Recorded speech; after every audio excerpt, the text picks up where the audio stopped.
April 6, 1933, you wake up, unfold your morning paper, and read for words that stop your breath.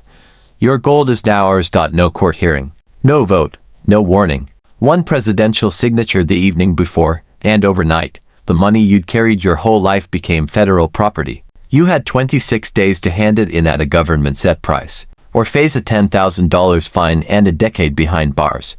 This was Executive Order 6102, and it raises a question that serious investors still ask today.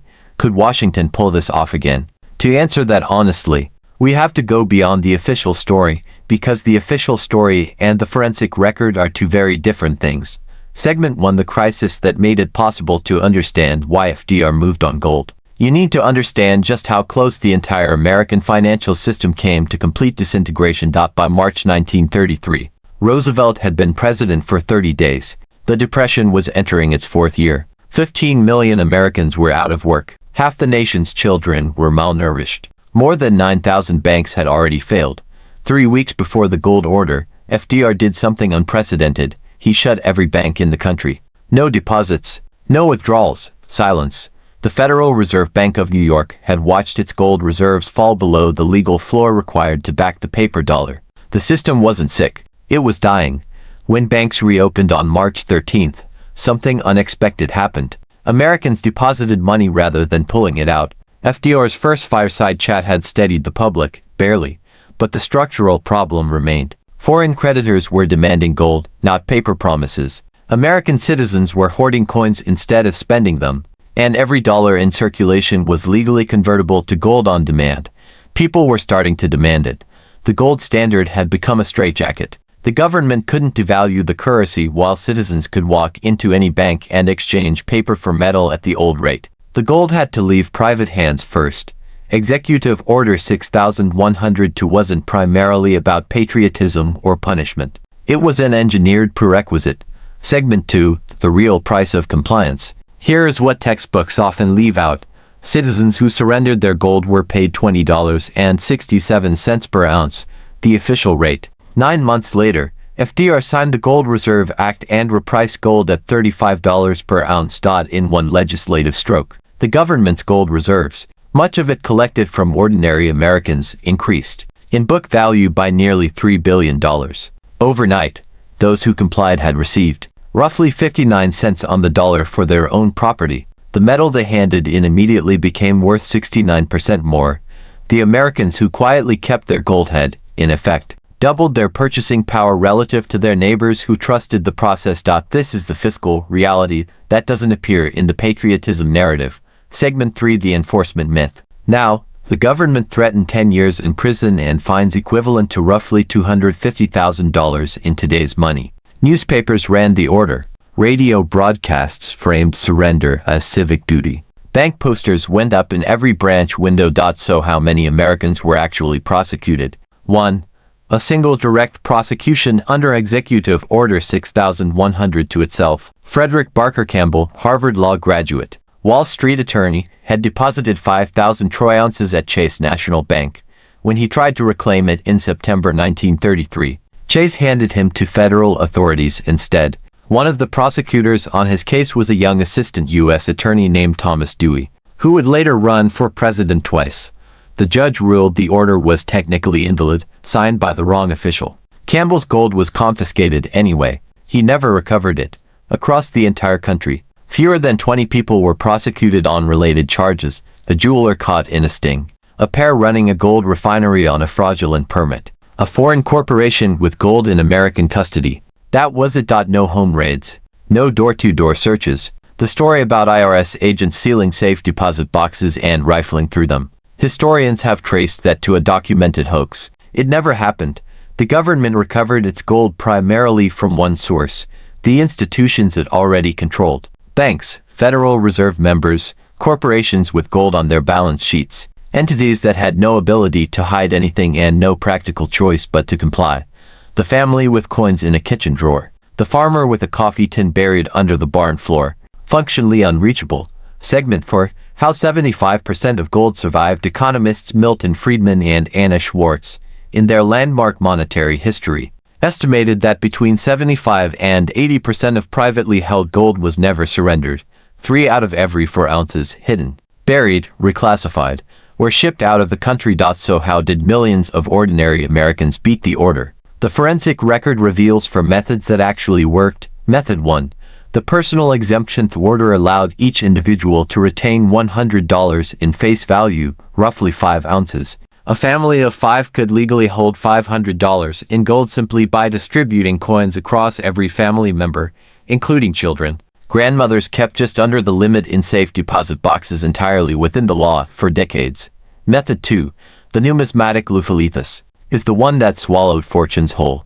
Executive Order 6102 explicitly exempted gold coins with recognized special value to collectors of rare and unusual coins. It never defined rare. It never defined unusual. It never published an approved list. Legal historian David Gans observed that if every American had simply declared themselves a coin collector, they could have retained virtually everything they owned, completely legally. The unwritten rule that emerged from practice: no more than 5 identical coins of the same date, mint mark, and grade. Any variation in date, mint, or condition could support a numismatic claim. A person could assemble a near-complete set of double eagles or Liberty Eagles and hold them legally as a collection. In 1954, 21 years later, the Treasury formally expanded the exemption to cover all U.S. gold coins minted before April 5, 1933. This retroactively legitimized what millions had quietly been doing the entire time. One notable detail: Treasury Secretary William Woodin, who oversaw ETFs 6102's implementation, was himself a serious coin collector. Whether the loophole was intentional or convenient depends on how cynical you're feeling. Method 3. Foreign storage order applied to gold within the continental United States. Full stop. Coin dealers like Abe Kossoff arranged shipments of double eagles to banks in Switzerland, France, the Netherlands, and Belgium before the deadline. When gold ownership was relegalized in 1974, American dealers opened offices in Brussels, Paris, and Zurich specifically to handle the reverse flow. One firm ran advertisements announcing daily shipments arriving from Europe. That gold had been sitting overseas for 40 years, waiting. Method 4. Silence and no special strategy. No legal maneuvering. Simply this: say nothing, store it privately, move nothing through the financial system. Every documented prosecution shared one characteristic: the defendant had attempted to sell, transfer, or move large quantities of gold through visible financial channels. Rural communities were entirely beyond enforcement reach. There is no recorded prosecution that originated from a farming household or a private residence.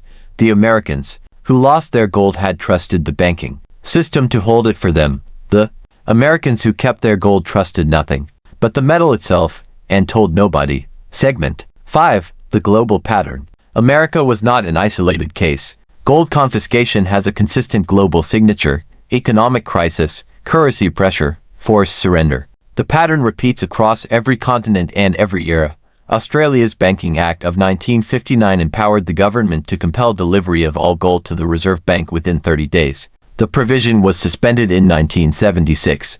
It remains in the statute today, technically reactivatable. India's Gold Control Act of 1968 was the most ambitious confiscation attempt in any democracy, and perhaps the most spectacular failure. Finance Minister Morarji Desai banned gold bars and coins, limiting families to 4 kilograms in jewelry. Gold smuggling exploded. Goldsmiths staged nationwide protests for 3 years. Private gold holdings actually increased during the control period, from roughly 4,000 tons in 1974 to an estimated 25,000 tons today. The act was repealed in 1990, a studied failure. The Soviet Union was the extreme end of the spectrum. Between 1928 and 1938, the NKVD arrested approximately 500,000 people on gold possession charges. Trafficking in gold was a capital offense. In the 1961 Rokotov case, currency speculators were executed after Khrushchev personally intervened to retroactively increase their sentences. And then Switzerland, which has never confiscated gold in its recorded history. Constitutional amendments require public referendum, making confiscation politically inconceivable. Swiss refiners process roughly 70% of the world's gold bars. Confiscation would be economic self-destruction. The pattern across every case is the same. Confiscation requires a gold-backed currency system under severe pressure. The tighter gold is tied to the official money supply, the stronger the government's motive to seize it. Which brings us to the question this entire analysis has been building toward. Segment 6. Could it happen today? The United States relegalized private gold ownership on December 31, 1974, when President Ford signed the order.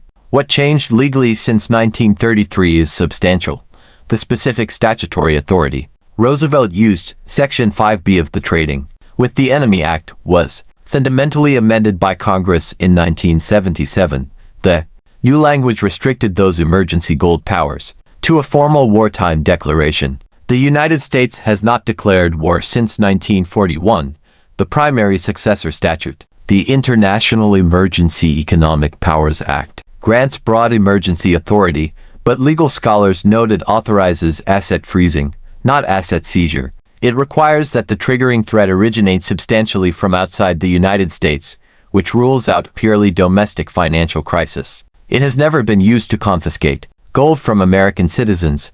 The Fifth Amendment's Takings Clause now presents a constitutional barrier that carried little practical weight in 1933. Any government seizure today would require fair market compensation, with gold north of $2,000 per ounce and no fixed official rate to hide behind. The government cannot replicate the 1933 arithmetic of paying $20 and immediately repricing to $35. The enforcement landscape is equally different. In 1933, most privately held gold sat in banks, institutions the government already controlled. Today, gold can be purchased anonymously at coin dealers, held at home, stored in private vaults, or kept in foreign jurisdictions.